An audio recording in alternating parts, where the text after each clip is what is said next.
This is philosophy now, and this is the third video that I am putting out. Um, I live down here in Texas. Grew up in Texas, born in Texas. Um, we have this issue in our world that is ongoing. It's human rights. It's a human rights issue. So we have two or three, a few different things I would like to discuss here. Uh, just in short, we have an issue of rights in the Mexican country, Mexico, the South American countries. We have human rights issues in Russia, uh, the Europe, Ukraine, and also probably uh, right there at the top, China. We have major human rights issues, and there are many other areas of the world where we have serious human rights issues, and radical Islamists should do not promote human rights by any means. But one of the things that has been driving me crazy personally in our political arena these days in America is our news stations just continue to brush over the plain facts of human rights issues in both Mexico and in China. They seem to treat it as a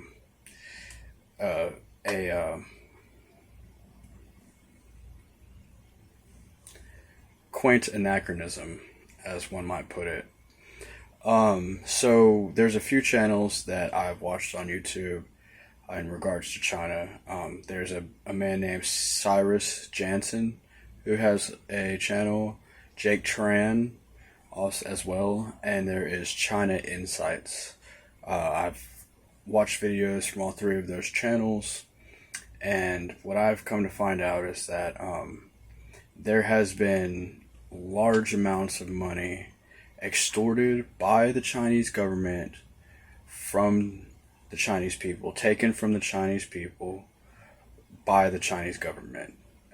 And not just that, but China is on this whole thing now with a social score, and there's a lot of people who have basically died from economical starvation as well as just plain physical starvation through the COVID measures and policies in China. And what really just drives me crazy as an American is that it's obvious that China has been one of our greatest allies in America. We do more trade with China than any other country. Yet, there is no procedure, it seems, implemented by our top politicians, our top federal politicians, as well as people in our mainstream news coverage, to hold accountable the leader of China to his people.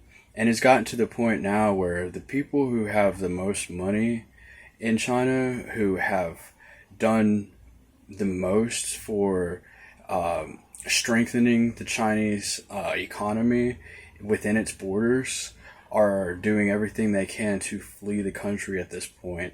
Ireland is allowing them to take safe haven there, because it's actually gotten to the point now where the Chinese leader has implemented his policies seemingly unilaterally, to the amount at which a person can even access their own bank account. There were banks that were put into effect by the Chinese mafia, per se, without the Chinese leaders' knowledge, per se, that offered interest rates that were not legal, but the people in the countryside were not entirely aware of this, and put their whole life savings in these banks. And then overnight, the Chinese leaders shut these banks down and seized that money without any promise of returns to its people. And so then to add to this this issue, the Chinese cities that we know of that have grown so exponentially over the last 30 to 40 years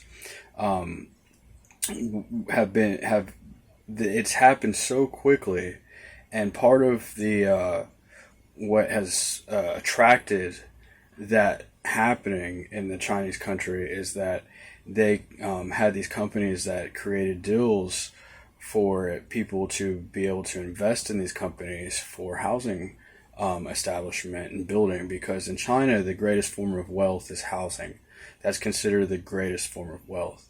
And so these companies basically created housing bubbles through their policies, and went under and went bankrupt and could not return to people their investments. And so when you if you find out about the revolting of Chinese people, the protesting, the upheaval, they've been so hush hush about it in America, and it grinds my grits. It really gets me frustrated, and I think it's a serious problem that we have the mainstream politicians and news outlets painting this picture of Chinese people in this negative light, when in all reality, their lead government head of their communist, government system has essentially made a bunch of them just get completely upset, and has not given them any ability to properly address the issues that have been done to them, and it's gotten ugly, and our politicians here in America just want to completely act like it's not happening, and that's messed up. It's a human rights issue, and it's sad that our greatest allies can't even depend on us whatsoever, because our politicians and our news media can paint these pictures that are brushovers and a false narrative. In all reality, we owe the Chinese people, our support, because they're good people. The murder rate in China is not even like it is here in America. And all of these issues are just brushed completely over, and they use this for their trade initiatives. That's really where their priorities seem to lie in our federal government these days, and it's kind of sickening. That, and if you just watch a Vice News special on how the Mexican cartel has made the most of its money stealing oil from its own government and people, you can start to realize that there are serious issues here. And not just that, but we have a growing deficit, and so we need our GDP to grow in this country, yet they want to complain so much about letting these people in from Mexico, many of which have made honest money supporting their families. It's obvious that's their primary goal, is that they want to support their families, they want to make honest money, they're hardworking, and they can also help our GDP grow. But our politicians want to kind of reverse, these self-asserting, facts, if you will, and say, oh, it's this and it's that. And even Trump proposed setting up freedom cities for these people so that they can properly go through the process of acquiring their U.S. citizenship. And then on top of that, we know that there's widespread corruption in Mexico. So if we have criminals coming over here, yeah, that's an issue. We already have plenty of criminals over here, but we have the most elite police force, or we should, in the world at this point.